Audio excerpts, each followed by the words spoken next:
अस्सलाम वालेकुम व्यूअर्स, मैं हूँ Sitara Nayab and welcome to my channel mother's guide. पिछली वीडियो में मैंने आपको हेल्दी फ्रूट्स बताए थे जो कि प्रेगनेंसी के लिए अच्छे होते हैं। आज आप लोगों को वो फ्रूट्स बताने वाली हूँ जो कि आपको प्रेगनेंसी में अवॉइड करने हैं, यानी कि नहीं लेने, या अगर लेने हैं तो बहुत कम मिकदार में लेने हैं।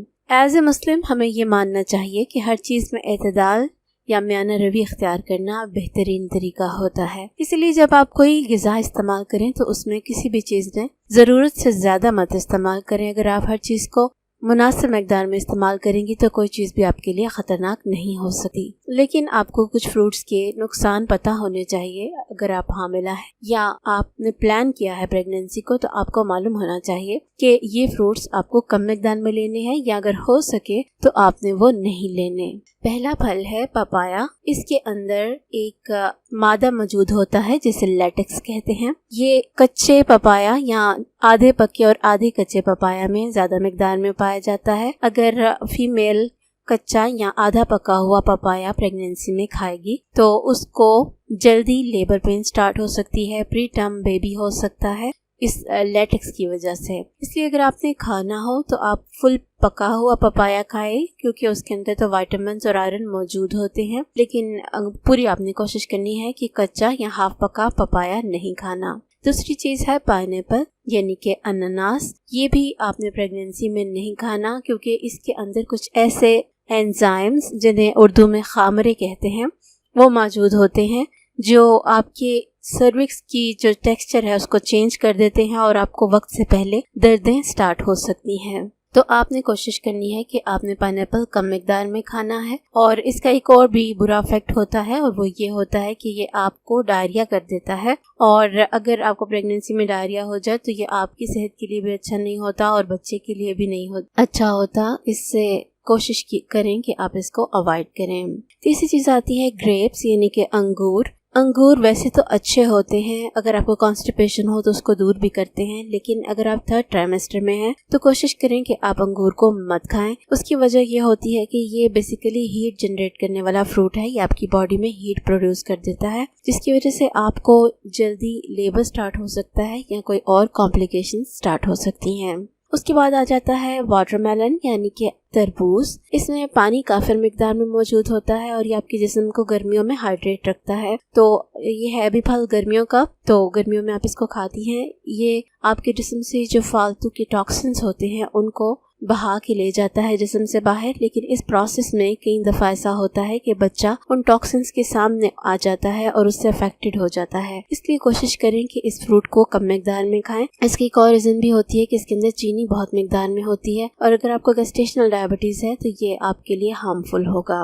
उसके बाद आ जाता है पीच यानी कि आड़ू। आड़ू आपके लिए इसलिए अच्छा नहीं है कि ये भी हीट प्रोड्यूस करता है और कई दफ़ा ऐसा होता है कि जिस्म में ज़्यादा हीट जनरेट होने से आपके जिस्म में इंटरनल ब्लीडिंग स्टार्ट हो जाती है और अल्लाह ना करे ये मिसकैरेज की तरफ ले जाता है। और अगर आपने इसको खाना हो तो कोशिश करें कि इसके छिलके उतार कर खाएं, क्योंकि इसकी स्किन के ऊपर कुछ फॉलिकल्स होते हैं जो आपके गले में इरिटेशन पैदा करते हैं और आपको इससे वॉमिट भी हो सकती है और आपको गला खराब भी हो सकता है। तो ये रीजंस हैं इसको ना खाने के लिए। उसके बाद आ जाता है टैमरिंड यानी कि इमली। जैसे कि आप जानते हैं कि प्रेगनेंसी में अक्सर औरतों का दिल करता है कुछ चटपटा खाने का, तो सबसे पहले उनके दिमाग में इमली ही आती है। और थोड़ी मिकदार में इमली अच्छी होती है क्योंकि इसके अंदर विटामिन सी होता है। ये औरतें आमतौर पर फर्स्ट ट्राइमेस्टर में मॉर्निंग सिकनेस या नौजिया को दूर करने के लिए यूज करती हैं। लेकिन इसका साइड इफेक्ट भी इसके अंदर मौजूद ज्यादा मिकदार में विटामिन सी है। बहुत ज्यादा मिकदार में विटामिन सी होने की वजह से ये आपके जिस्म में प्रोजेस्टेरॉन के बनने के अमल को रोक देता है या उसको कम कर देता है। जब प्रोजेस्टेरॉन का लेवल कम हो जाता है तो इससे आपके बच्चे का मिसकैरेज हो सकता है या प्री टर्म बर्थ हो सकती है। इसके अलावा ये बच्चे की कुछ खुलियों को भी तबाह कर सकता है। तो कोशिश करें कि आप जो इमली है वो थोड़ी मिकदार में खाएं। अगर आपको नौजिया या वॉमिटिंग भी है तो आप 1 या 2 दाने से ज्यादा नहीं खाएं।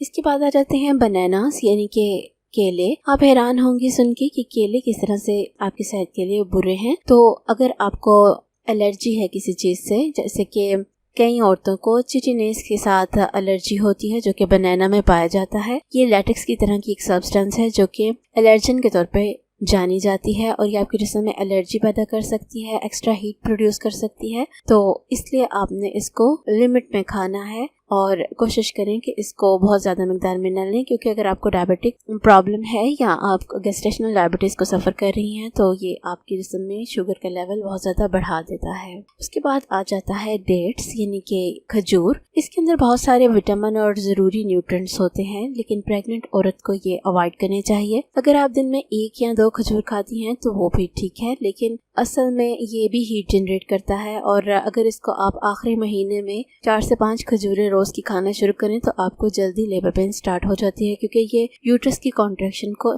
स्टार्ट कर देता है। तो आप कोशिश करें कि इसको या तो ना खाएं या कम मिकदार में खाएं। जैसे कि अगले महीने में अब रोज़े आ रहे हैं, तो अगर आपने बहुत ज़्यादा मिकदार में खजूरें खाई हामिला होते हुए तो आपको मसला हो सकता है। इसके बाद आ जाता है फ्रोज़न बेरीज। अगर आपने फ्रीज़ की हुई हैं बेरीज या बेर तो ये आपके लिए अच्छे नहीं है। फ्रीज हुई चीज़ों में कुछ टॉक्सिन्स मौजूद होते हैं जो आपके बच्चे के लिए और आपके लिए अच्छे नहीं होते। और इसके अलावा जो फ्रीज हुए बेर होते हैं वो अपने न्यूट्रिएंट्स उस तरह से नहीं रखते बल्कि खो देते हैं और उनका ओरिजिनल फ्लेवर भी ख़राब हो जाता है। तो कोशिश करें कि आप फ्रेश फ्रूट्स इस्तेमाल करें और कैन वाले फ्रूट्स ना इस्तेमाल करें। इसी तरह कैन टमाटोज़ की बात कर रहे हैं, यानी कि जो प्रिजर्व किए हुए टमाटर होते हैं उसको आपने नहीं इस्तेमाल करना। इसके अंदर काफ़ी मिकदार में प्रिजर्वेटिव्स होते हैं जिससे फलों को लगाया जाता है कि वो ख़राब ना हो, और उन प्रिजर्वेटिव्स में कुछ टॉक्सिन्स होते हैं जो कि आपके लिए और आपके बच्चे के लिए नुकसानदेह होते हैं और ये जिस्म में मुख्तलिफ किस्म की कॉम्प्लिकेशंस या मसाइल पैदा कर सकते हैं।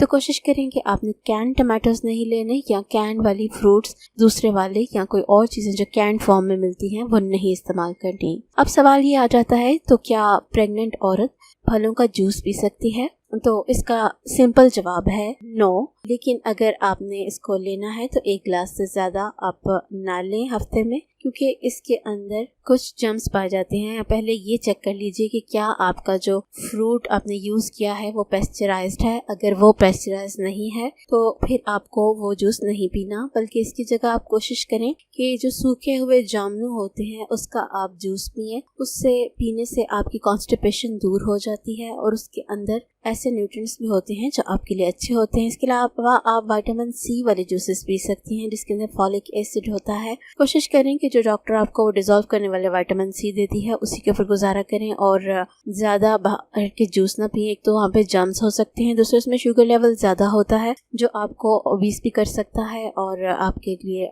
डायबिटीज़ का सबब भी बन सकता है। इसके अलावा कुछ चीज़ें हैं, अगर आप प्रेग्नेंट हैं तो आप फलों के साथ आपको करना पहले ये कि आपको हर हाल में फ्रूट्स को धो के यूज़ करना चाहिए, क्योंकि इसके ऊपर कुछ पेस्टिसाइड्स छिड़के होते हैं या ज़मीन से जब इसको हार्वेस्ट करते हैं तो उसके ऊपर जर्म्स, मिट्टी और पेस्टिसाइड्स मौजूद होते हैं। तो इसको आप अच्छी तरह वॉश करने के बाद इस्तेमाल करें ताकि आप इन चीज़ों के असर से महफूज रह सकें। दूसरी चीज़ ये कि फ्रूट्स बहुत ज़्यादा मीठे होते हैं और पाकिस्तान में अल्हम्दुलिल्लाह बहुत ही मीठे फ्रूट्स अवेलेबल होते हैं। तो अगर आप डायबिटिक हैं या आपको गेस्टेशनल डायबिटीज़ है तो आपको मीठे फ्रूट्स बहुत कम मिकदार में लेने चाहिए या आप उनको जगह कोई और सब्जी वगैरह का इस्तेमाल कीजिए। इसके अलावा जो चीज़ है वो ये है कि आप जब भी डॉक्टर के पास जाएं तो जो भी दिल में सवाल हो फूड को लेकर, अपनी डाइट को लेकर, सब डॉक्टर के साथ डिस्कस किया करें, क्योंकि अगर आपका दिमाग क्लियर होगा तो आप अच्छे तरीके से अपनी फूड को मैनेज कर सकेंगी। इसलिए कभी भी अपनी डॉक्टर के साथ अपनी बात शेयर करने से बिल्कुल भी घबराया ना करें और ना ही एहतराज किया करें। उम्मीद है कि आपको वो तमाम फल मैंने बता दिए हैं जो कि आपके लिए किसी भी सूरत में डेंजरस हो सकते हैं। कोशिश कीजिए कि इनको आप ना लें या कम से कम मिकदार में लें। अगर वीडियो आपको अच्छी लगी हो तो इसको उन फीमेल्स के साथ शेयर कीजिए जो प्रेग्नेंट हैं और उनको इसकी ज़रूरत है। चैनल को सब्सक्राइब करना ना भूलें और बेल बटन आइकन को भी प्रेस कीजिए ताकि नई आने वाली वीडियोस की नोटिफिकेशंस आपको मिलते रहें। नई वीडियो आने तक अपना बहुत सा ख्याल रखिए। Take care. अल्लाह हाफ़िज़।